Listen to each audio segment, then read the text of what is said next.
अस्सलाम वालेकुम एवरीवन। आवाज आ रही है आप लोगों को मेरी?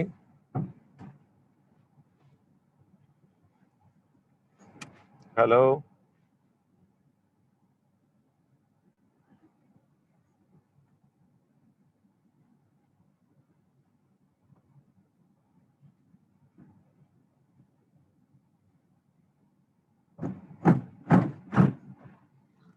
We'll just wait for a few minutes because only 12 students are here right now. Then we will start. Okay.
अच्छा जी। We will be starting a new chapter today और न्यू चैप्टर के बारे में हम डिस्कशन करेंगे, that is oscillation motion. Okay. इस chapter को start करने से पहले कुछ डेफिनेशंस हमें नोट डाउन करनी पड़ेंगी ताकि फिर हम इस चैप्टर की जो भी फिजिकल यूजेस हैं या फिजिकल जो चीज़ें हैं वो हम इसमें स्टडी कर सकें। But first we need to discuss some definition regarding this chapter. इस चैप्टर के हिसाब से हमें कुछ डेफिनेशंस को डिस्कस करना पड़ेगा। ठीक है। So let us write down some definitions. Okay. First,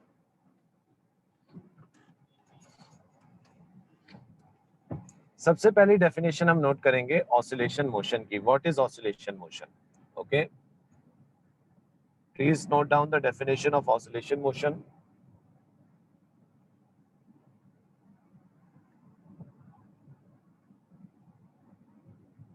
जी, कोई मुझे एग्जांपल दे सकता है? What can be the example of oscillation motion? What is actually oscillation motion और what can be the example of oscillation motion? जी,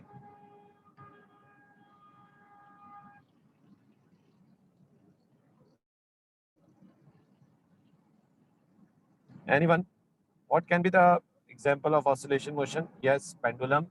बिल्कुल सही है Zainab Sir, ji. displacement of an object from its mean position to मतलब आगे पीछे। हाँ, mean position से किसी भी ऑब्जेक्ट की डिस्प्लेसमेंट जो है इसको हम बेसिकली ऑसिलेशन मोशन कहते हैं। अच्छा, what what is actually Hira mean position? Mean position क्या चीज होती है?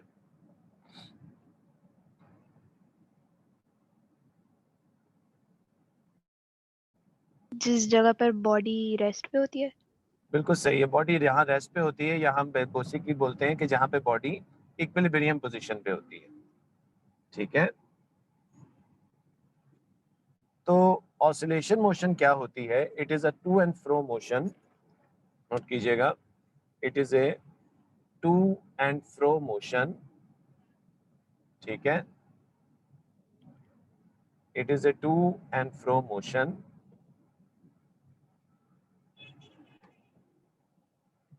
in which an object moves about a fixed point. It is a to and fro motion in which an object moves about a fixed point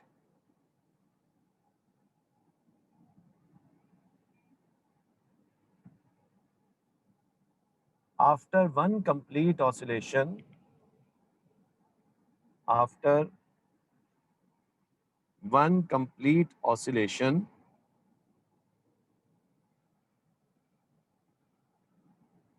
after one complete oscillation, the displacement of the object is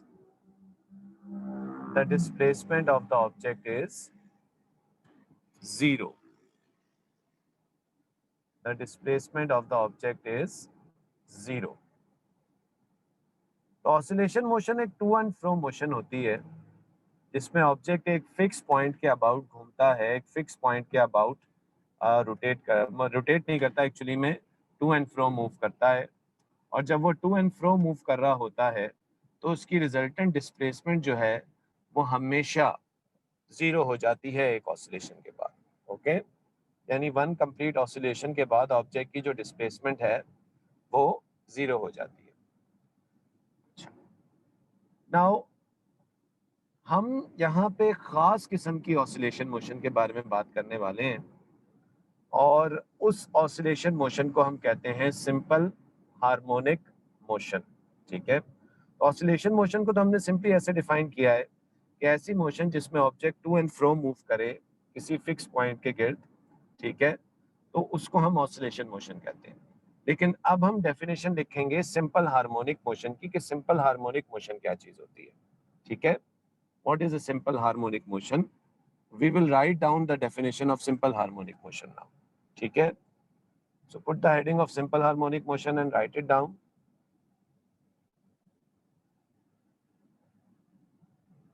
G, it is that special oscillation motion.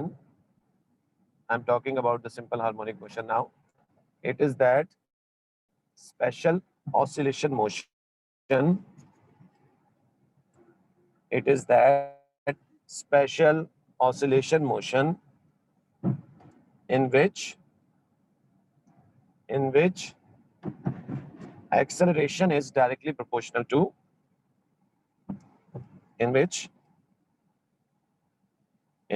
acceleration is directly proportional to displacement. Acceleration is directly proportional to displacement, but in opposite direction. यानी इस oscillation motion में acceleration और displacement एक दूसरे के directly proportional तो होते हैं, लेकिन दोनों एक दूसरे की अपोजिट डायरेक्शन में होते हैं। यानी एक अगर लेफ्ट पे है तो दूसरा हमेशा उस वक्त किस डायरेक्शन में होगा? राइट डायरेक्शन के अंदर होगा। ठीक है, किसी को कोई क्वेश्चन पूछना है? अच्छा, मैं रिपीट कर देता हूँ फिजा।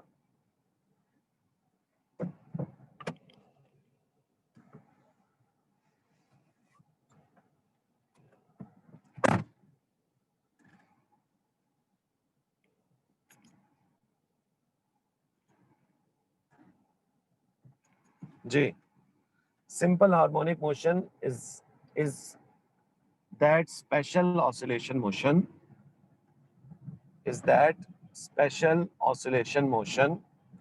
in which acceleration is directly proportional to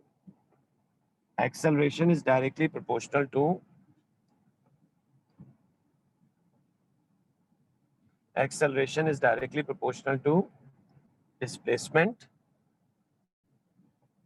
Acceleration is directly proportional to displacement, but in opposite direction. यानी एक्सेलरेशन और डिस्प्लेसमेंट एक दूसरे के डायरेक्टली प्रोपोर्शनल है, एक बढ़ेगा तो दूसरा भी बढ़ेगा, लेकिन दोनों की डायरेक्शन हमेशा क्या रहती है? अपोजिट रहती है। ओके, मींस एक अगर लेफ्ट पे होगा तो दूसरा राइट साइड के ऊपर होगा। ओके, फिजा लिख ली है?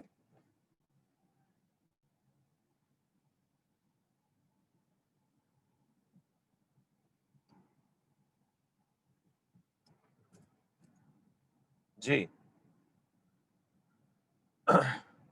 अब एक बात ये बताइए कि किसी भी ऑब्जेक्ट को ऑसिलेट करवाता कौन है?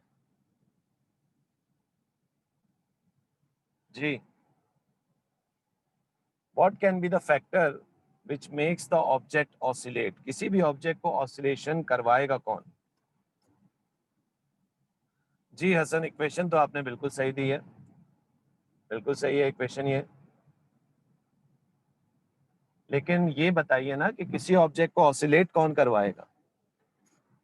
ऑसिलेशन मोशन करवाता कौन है किसी ऑब्जेक्ट को? नहीं, नॉट द सेंट्रीपिटल फोर्स।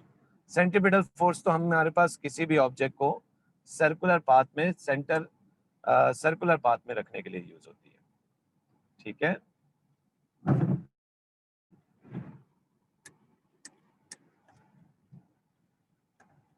जी।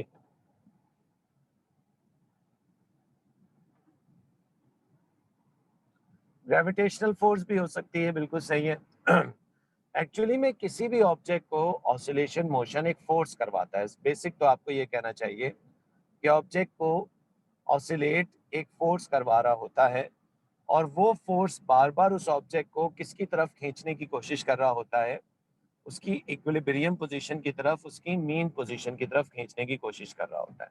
ठीक है, तो किसी भी ऑब्जेक्ट को ऑसिलेट करवाने के लिए हमें किस चीज़ की रिक्वायरमेंट होती है? फोर्स की रिक्वायरमेंट होती है। और वो फोर्स हमेशा किस चीज़ की तरफ काम कर रहा होता है? इक्विलिब्रियम पोजीशन की तरफ काम कर रहा होता है। तो प्लीज़ इस चीज़ को भी नोट डाउन कर लीजिए। To make the object oscillate, to make the object oscillate, ठीक है, किसी भी ऑब्जेक्ट को ऑसिलेट करने के लिए, to make the object oscillate, there must be a force, there must be a force,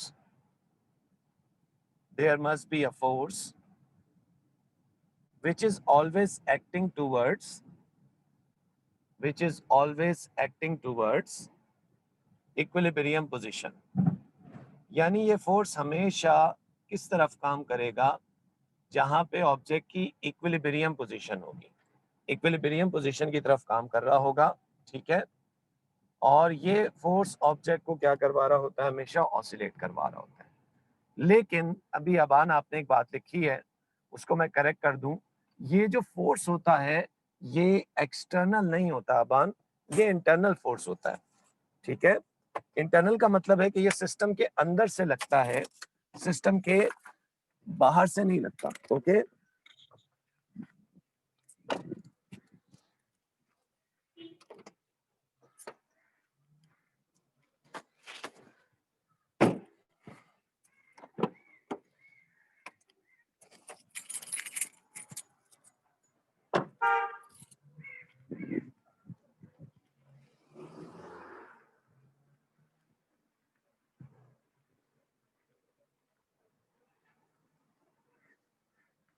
to make the sorry मेरे गला आज बहुत ज्यादा खराब है। To make the object oscillate there must be a force, there must be a force, ठीक है, and that force is always acting towards, that force is always acting towards equilibrium position। ये फोर्स हमेशा किस तरफ काम कर रही होगी? इक्विलिब्रियम पोजीशन की तरफ। और ये फोर्स कैसा फोर्स होगा? एक्सटर्नल फोर्स होगा, यानी सिस्टम के अंदर से ही लगेगा, बाहर से नहीं आएगा। ठीक है, एक मिनट आप लोग वेट कीजिएगा। ठीक है।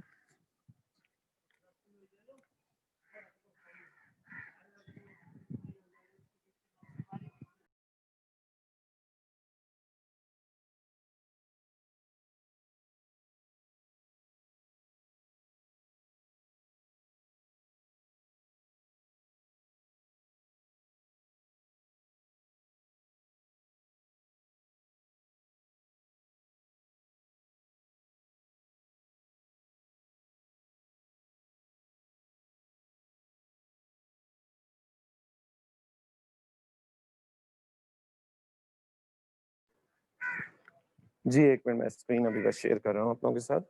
एक मिनट वेट करें।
एक सेकंड वेट कीजिए।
बच्चों आवाज आ रही है? सॉरी मैं डिस्कनेक्ट हो गया था। हेलो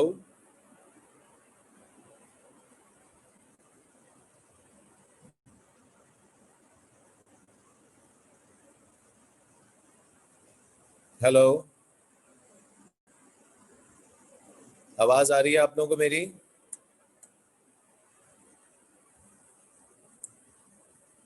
जी अच्छा जी, सॉरी अबाउट दैट। अच्छा बच्चों, हम लोगों ने क्या डेफिनेशन बनाई सिंपल हार्मोनिक मोशन की?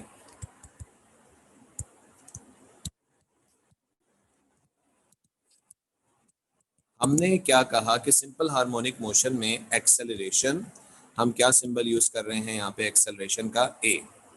एक्सेलरेशन ये डायरेक्टली प्रोपोर्शनल किसके है? डिस्प्लेसमेंट के। अच्छा, बाय द वे हम यहाँ पे जो डिस्प्लेसमेंट के लिए सिंबल यूज करने वाले हैं वो एक्स का है, यानी हम ये कह रहे हैं कि ए डायरेक्टली प्रोपोर्शनल है एक्स के, ठीक है। लेकिन हमने कहा कि दोनों हमेशा कैसे होते हैं? Opposite direction. ये बताइए कि फिजिक्स में या मैथ्स में अगर हमें किसी चीज को शो करना है कि ये अपोजिट डायरेक्शन में है, तो हम यहाँ पे किस तरीके से शो करते हैं कि ये अपोजिट डायरेक्शन में है दो एक दूसरे के दोनों क्वांटिटीज? जी, एनीवन? हमें कैसे पता चलेगा कि ये दोनों चीजें अपोजिट डायरेक्शन में हैं? Negative sign. नेगेटिव साइन, बिल्कुल सही है। हम माइनस का साइन लगाएंगे, वेरी गुड।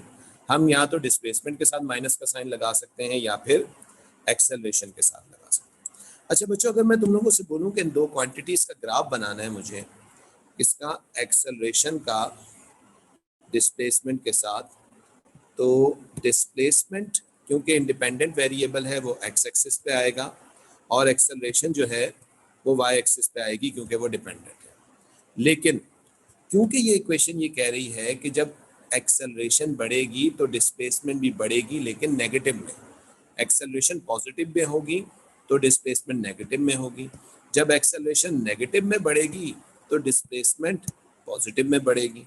इसका मतलब ये है कि इसका जो ग्राफ बनेगा वो ग्राफ हमारे पास पॉजिटिव डिस्प्लेसमेंट के लिए नेगेटिव एक्सेलरेशन, यानी पॉजिटिव डिस्प्लेसमेंट के लिए यहाँ पे डिस्प्लेसमेंट कैसी है? पॉजिटिव, लेकिन एक्सेलरेशन कैसी है? नेगेटिव। तो पॉजिटिव डिस्प्लेसमेंट के लिए नेगेटिव एक्सेलरेशन होगी, इसी तरीके से नेगेटिव डिस्प्लेसमेंट के लिए पॉजिटिव एक्सेलरेशन। ये ग्राफ हमारे पास कुछ इस तरीके से बनेगा, and it will be passing through the origin as well, क्योंकि दोनों क्वांटिटीज एक दूसरे के डायरेक्टली प्रोपोर्शनल है। सिंपल हार्मोनिक मोशन करवाने के लिए या ऑसिलेशन मोशन कराने के लिए हमें एक फोर्स चाहिए होता है, और जैसे कि बच्चों मैंने आपको बताया कि ये फोर्स एक इंटरनल फोर्स होता है, यानी सिस्टम के अंदर बनता है। यानी जैसे जैसे ऑब्जेक्ट अपनी इक्विलिब्रियम पोजीशन से दूर जाता जाएगा उसमें उतनी ही ज्यादा एक्सेलरेशन अपोजिट डायरेक्शन में, और by the way acceleration create कौन करता है? फोर्स। तो इसका मतलब है उतनी ही ज्यादा फोर्स बनती जाएगी, ठीक है। ग्राफ बन गया भाई, चल आई मूव फॉरवर्ड।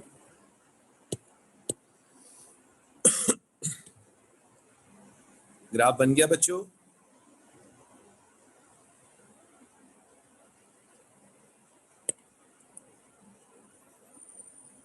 जी, वनीजा अजान ग्राफ बना लिया? फरवा?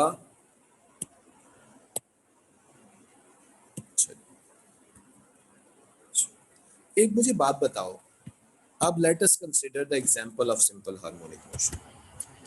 मेरे पास एक सरफेस है, उस पे मैंने एक स्प्रिंग अटैच किया हुआ है और उसके साथ मैंने एक मास रखा हुआ है। This is mass. Mass means object के पास क्या होगा? इनर्शिया होगा। This is a friction less surface, ठीक है। अच्छा बच्चों, आप लोगों को थोड़ा सा यहाँ पे इंटरेक्टिव होना पड़ेगा, दो चार क्वेश्चंस का मुझे सवाल का आंसर भी देना पड़ेगा, इसलिए बी वेरी अटेंटिव। हमारे पास एक स्प्रिंग है जो एक मास से अटैच्ड है। इस वक्त इस स्प्रिंग में एक्सटेंशन बिल्कुल भी नहीं है। कितनी एक्सटेंशन है? 0, ठीक है। According to Hooke's law F is equals to kx, और एक्चुअली में ये F जो होता है ये टेंशन फोर्स होती है, ठीक है, यानी tension is equals to kx होता है। लेकिन अगर इस वक्त एक्सटेंशन 0 है तो कोई मुझे बता सकता है कि इस स्प्रिंग में इस वक्त टेंशन कितनी होगी? इस वक्त इस स्प्रिंग में फर्स्ट डायग्राम में एक्सटेंशन x 0 है, तो बताइए टेंशन कितनी होगी? बिल्कुल सही है यूसुफ, टेंशन इस वक्त 0 होगी, ठीक है। अच्छा, अब मैंने यहाँ पे इस मास को एकदम से एक इम्पल्सिव फोर्स मारा। इम्पल्सिव फोर्स जैसे कि ये आप थप्पड़ मारते हैं किसी को, या एकदम से मार्कर को बोर्ड पे मारेंगे आप टक करके, तो बस वो मारा और बस फोर्स मैंने विड्रॉ हो गया। इम्पल्स एक बड़ा force for a very short interval of time, मैंने इसको हिट किया। ठीक है, ये बताइए जब मैं इसको फोर्स राइट साइड पे एक इम्पल्सिव फोर्स हिट कर दूंगा, एकदम से हिट करके बस वो फोर्स खत्म हो गया मेरा। ठीक है, तो ये बताइए ये मास किस डायरेक्शन में जाएगा? जी क्विकली आंसर दीजिए क्वेश्चंस के। बिल्कुल सही है, राइट साइड के ऊपर जाएगा। अच्छा, जैसे जैसे ये राइट साइड के ऊपर जाएगा, क्या ये स्प्रिंग खिंचेगा? क्या इस स्प्रिंग में कुछ एक्सटेंशन होगी? यस, बिल्कुल इसके अंदर एक्सटेंशन होगी। अगर इसके अंदर एक्सटेंशन होगी तो इसको दूर जाते हुए, यानी एक्सटेंशन करते हुए, अगर इसमें एक्सटेंशन हो रही होगी तो ये एक्सटेंशन क्या इसकी मोशन को इंक्रीज कर रही होगी या इसकी मोशन को डिक्रीज कर रही होगी? मैं सिंपल लैंग्वेज में बोलता हूँ, अगर इसमें एक्सटेंशन हो रही है तो एक्सटेंशन की वजह से यकीनन कौन सा फोर्स भी बन रहा होगा? टेंशन का फोर्स भी। मेरा सवाल ये है कि क्या वो टेंशन फोर्स इसको दूर जाने में सपोर्ट कर रही होगी, इसकी वेलोसिटी को बढ़ा रही होगी, या वो टेंशन इसकी वेलोसिटी को कम कर रही होगी? जी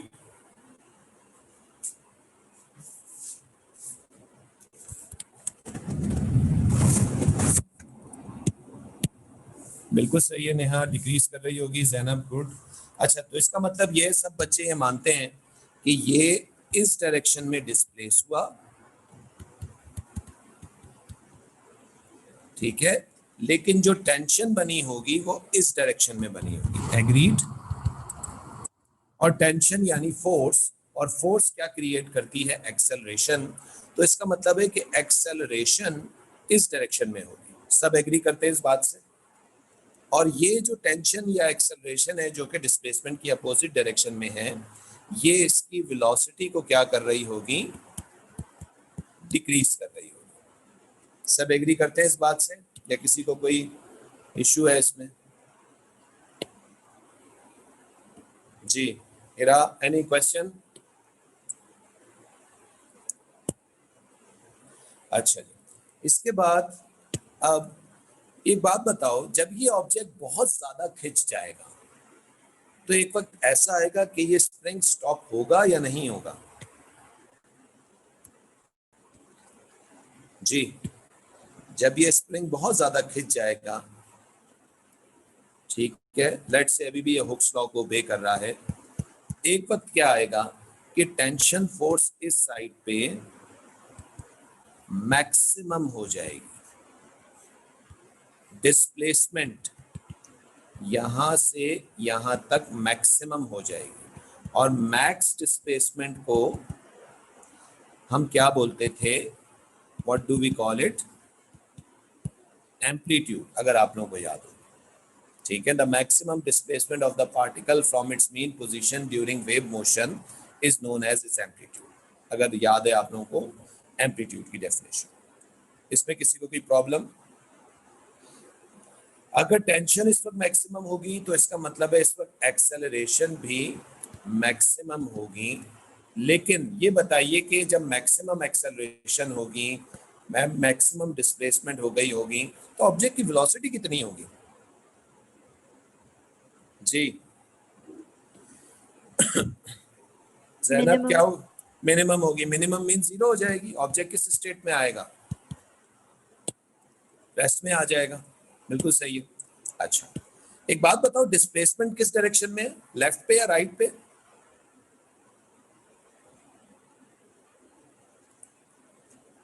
जी, डिस्प्लेसमेंट राइट पे है। ठीक है, तो मैं इसको प्लस कंसिडर कर लेता हूं अपने आर्बिट्रेरी सिस्टम की हिसाब से कि प्लस एक्स इस साइड पे होता है और माइनस एक्स जो होता है, जो चीज लेफ्ट साइड पे होती है। ये बताओ एक्सेलरेशन इस वक्त किस साइड पे है? डिस्प्लेसमेंट प्लस में है तो एक्सेलरेशन लेफ्ट पे है, यानी एक्सेलरेशन को हम कैसा कंसिडर करें? प्लस में या माइनस में? आंसर है माइनस में, क्योंकि इसकी डायरेक्शन अपोजिट है डिस्प्लेसमेंट। ठीक है जी। अच्छा, अब एक और बात बताइए, ये बताइए कि ये ऑब्जेक्ट यहीं रुका रह जाएगा या वापस जाएगा? अबान साहब, आप इस सवाल का आंसर देंगे। ये वापस जाएगा, बिल्कुल सही है, वापस जाएगा। अबान साहब, अगर वापस जा रहा है तो वापस कौन सा फोर्स खींचेगा इसको?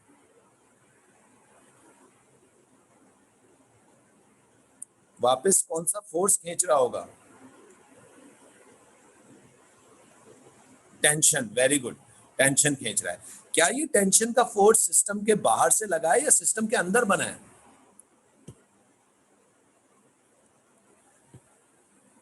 जी, इंटरनल है, वेरी गुड।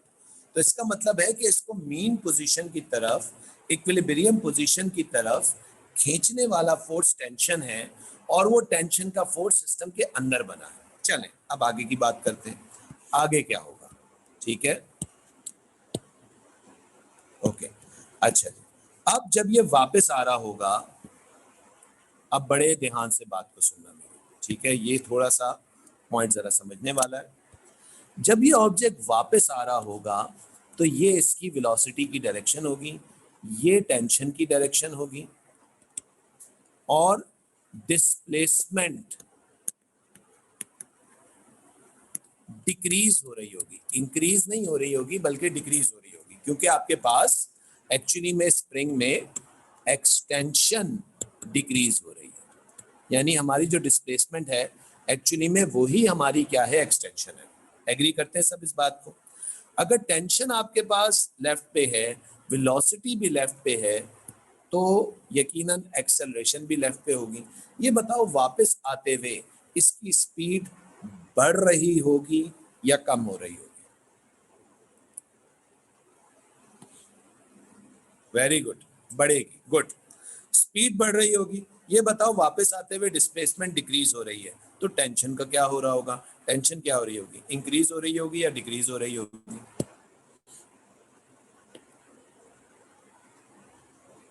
जी, टेंशन का क्या हो रहा होगा वापस आते हुए? वेरी गुड ज़ैनब, डिक्रीज हो रही होगी। ठीक है, अच्छा जी। और ऑब्जेक्ट चलते चलते चलते चलते वापस अपनी इक्विलिब्रियम पोजीशन पे पहुंचा, यहाँ पे ये मान लो कहाँ आ गया वो अपनी equilibrium, EQ means equilibrium position पे पहुंचा। इस वक्त इसकी एक्सटेंशन या डिस्प्लेसमेंट जीरो हो गई, लेकिन इस वक्त इसकी वेलोसिटी क्या होगी, मैक्सिमम होगी, और इस वक्त इसकी एक्सटेंशन या डिस्प्लेसमेंट जीरो है। तो इसका मतलब ये है कि इस वक्त टेंशन भी कितनी होगी, जीरो होगी, यानी इस वक्त एक्सेलरेशन भी जीरो होगी। सब एग्री करते हैं इस बात से?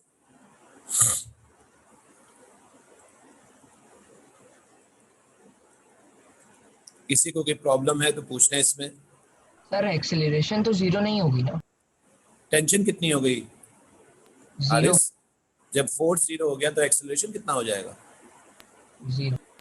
जितनी वेलोसिटी को बढ़ाना था उस टेंशन ने बढ़ा दिया, लेकिन इक्विलिब्रियम तक पहुंचते पहुंचते पहुंचते वो वेलोसिटी मजीद अब नहीं बढ़ेगी। यानी इक्विलिब्रियम पे वेलोसिटी कैसी हो गई, मैक्सिमम हो गई कि नहीं हो गई? जी, जैनब, नेहा, वनीजा, साइम, अबान, हिरा, अरहम, किसी को कोई क्वेश्चन पूछना है इसमें? रमला, हसन अली, कोई ऐसा पॉइंट जो क्लियर ना हुआ हो? अच्छा, ये बताइए कि जब ये इक्विलिब्रियम पोजीशन पे पहुंच जाएगा हारिस, तो क्या ये यहां रुक जाएगा?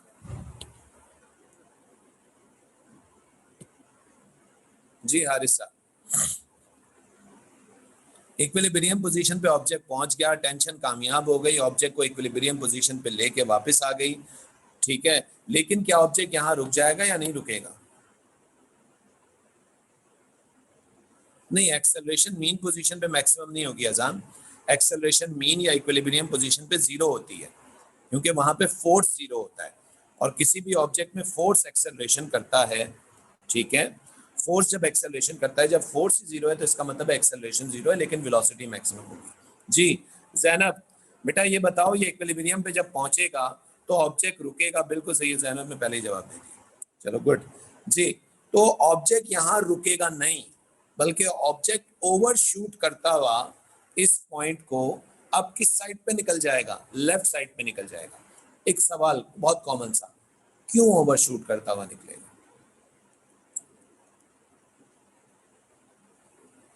Why it will move on the left side?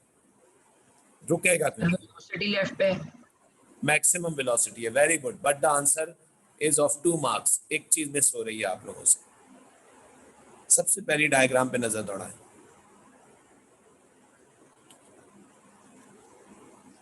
सबसे पहली डायग्राम,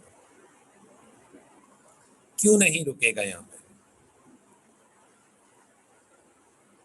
वेलोसिटी मैक्सिमम है, फ्रिक्शन लेस है। No no no no no, you are just missing a one single thing. इसके पास मास है। मास मींस इसका क्या है? इनर्शिया, इनर्शिया है। इनर्शिया की वजह से नहीं रुकेगा यहाँ, ठीक है? मास है, इनर्शिया है, वेलोसिटी है, मोमेंटम है, इसी वजह से तो ओवरशूट करता हुआ इस पॉइंट से निकल गया लेफ्ट साइड के ऊपर, ठीक है? तो 5वीं डायग्राम तक लेफ्ट ये इक्विलिब्रियम पोजीशन पे पहुंच गया। अब हम चलते हैं 6ठी डायग्राम के ऊपर, ठीक है? आज सिर्फ डायग्राम बनेंगे। ये इक्विलिब्रियम पोजीशन थी, लेकिन अब ये ऑब्जेक्ट अपनी इक्विलिब्रियम पोजीशन से लेफ्ट साइड पे आया। लेफ्ट साइड पे आने का मतलब ये है कि अब इसकी डिस्प्लेसमेंट प्लस में नहीं हो रही, बल्कि किस में हो रही है? माइनस में हो रही है।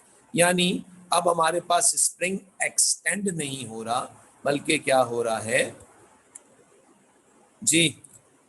कंप्रेस हो रहा है। एग्री करते हैं सारे इस बात से? जी।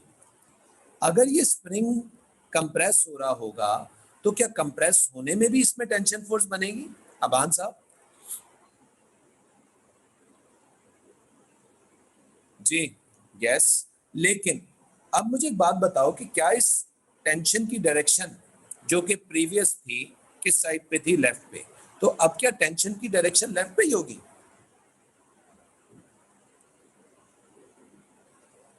सेम नहीं होगी, बिल्कुल सही है। एक्चुअली में अब जो टेंशन की डायरेक्शन होगी वो किस साइड पे होगी? टुवर्ड्स राइट साइड के ऊपर होगी, है ना? यानी डिस्प्लेसमेंट की कैसे होगी? अपोजिट डायरेक्शन में। यानी टेंशन इसमें क्या क्रिएट कर रहा होगा? अजान, एक्सेलरेशन क्रिएट कर रहा होगा। अगेन ऑब्जेक्ट लेफ्ट पे जा रहा है, ठीक है? ये इसकी वेलोसिटी की डायरेक्शन है।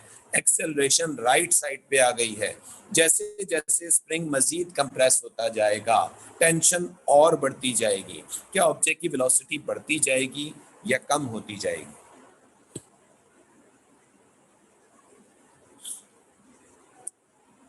क्या ऑब्जेक्ट की वेलोसिटी बढ़ती जाएगी जैसे जैसे वो स्प्रिंग कंप्रेस होगा, या कम होती जाएगी? बिल्कुल सही है, कम होती जाएगी।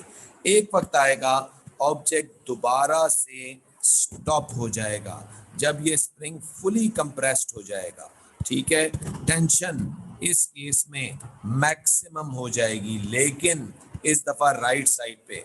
एक्सेलरेशन दोबारा मैक्सिमम हो जाएगी, लेकिन राइट साइड के ऊपर। ऑब्जेक्ट रेस्ट पे आ जाएगा, वेलोसिटी 0 हो जाएगी, डिस्प्लेसमेंट मैक्सिमम हो जाएगी, लेकिन किसके अंदर? नेगेटिव में। यानी अब आपका स्प्रिंग मैक्सिमम कंप्रेस हो गया है, ठीक है? This is the 6th and the 7th diagram. Does anyone have any question? Hira, कोई क्वेश्चन पूछना है? फिजा, कोई क्वेश्चन पूछना है? जी।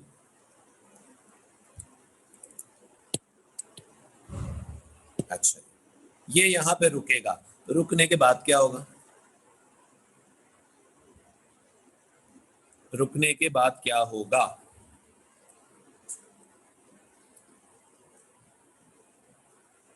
क्या यहीं रुका रह जाएगा? तो आंसर है रिटर्न करेगी एक्सटेंशन, इसको दोबारा इस साइड पे फेंकने की कोशिश करेगी, और ऑब्जेक्ट अब दोबारा किसकी तरफ जर्नी चलेगा? इक्विलिब्रियम पोजीशन की तरफ चलना शुरू करेगा। उसकी वेलोसिटी क्या हो रही होगी? इंक्रीज हो रही होगी, वेलोसिटी इंक्रीज कर रही होगी। क्यों इंक्रीज कर रही होगी? क्योंकि टेंशन या उसकी बनाई हुई एक्सेलरेशन इसी डायरेक्शन में जिसमें वेलोसिटी पे, लेकिन जैसे जैसे ये इक्विलिब्रियम पोजीशन की तरफ जा रहा है, इसकी नेगेटिव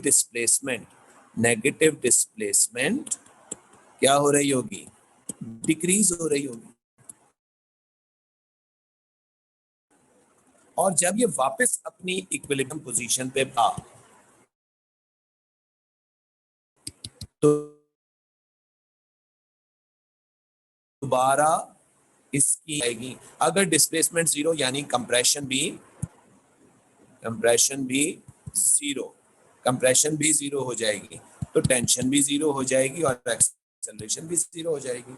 ऑब्जेक्ट फिर यहाँ रुकेगा नहीं, ऑब्जेक्ट दोबारा ओवरशूट करके इस पॉइंट से आगे निकलेगा। इसका मतलब है कि ये ऑब्जेक्ट कौन सी मोशन करता रहेगा? तो ऑब्जेक्ट ऑसिलेशन मोशन करता रहेगा। और ऑब्जेक्ट ऑसिलेशन मोशन कर रहा है, इक्विलिब्रियम पॉइंट के गिर्द बार बार घूमे जा रहा है। कौन सा ऐसा फोर्स है जो इसको ऑसिलेशन करवा रहा है? ठीक है, और ये फोर्स एक्सटर्नल है कि इंटरनल है? जी,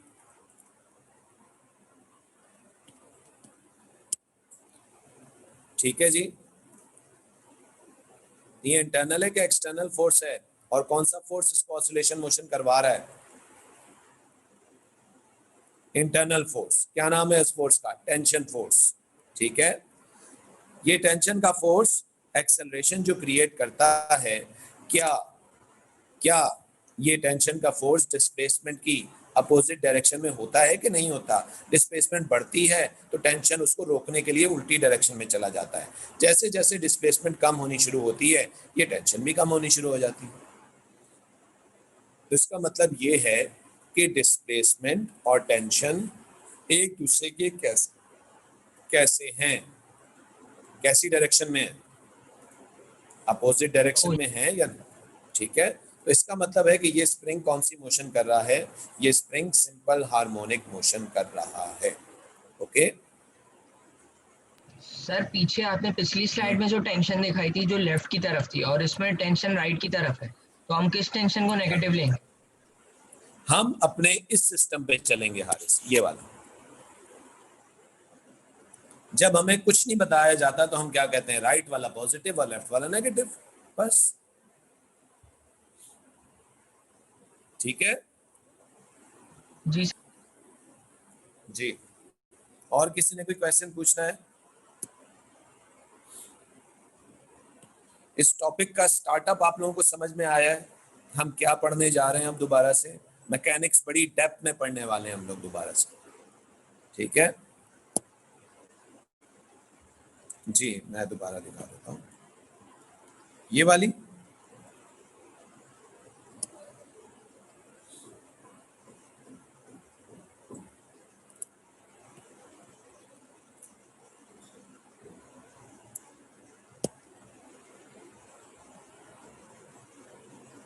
जी फिजा, बिल्कुल सही है।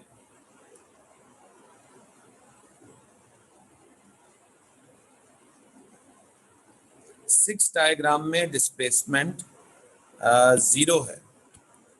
सिक्स डायग्राम में डिस्प्लेसमेंट जीरो नहीं है। सिक्स डायग्राम में डिस्प्लेसमेंट फिजा नेगेटिव में है, यानी ऑब्जेक्ट अपनी इक्विलिब्रियम पोजीशन से थोड़ा सा पीछे की तरफ चला गया है, कंप्रेस हो गया है। फिफ्थ डायग्राम में जीरो हुई है। ठीक है,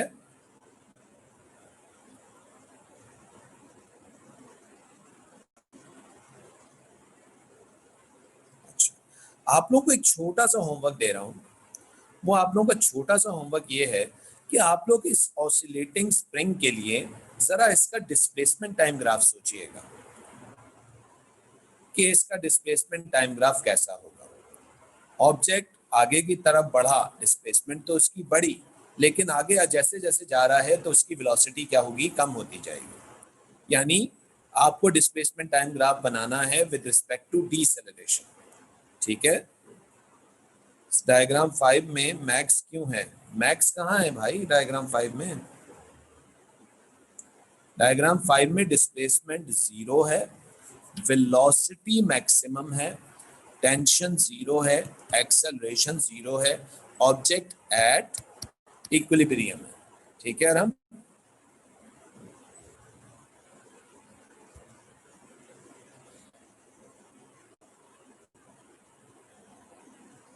Anybody is having any question?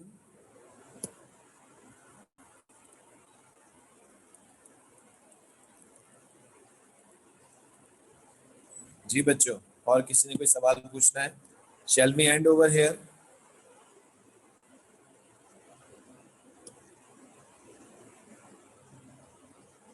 ठीक है, homework is draw the displacement time graph of this oscillating spring considering there is no resistive force in this system. Okay जी बच्चों, now it's 11:01.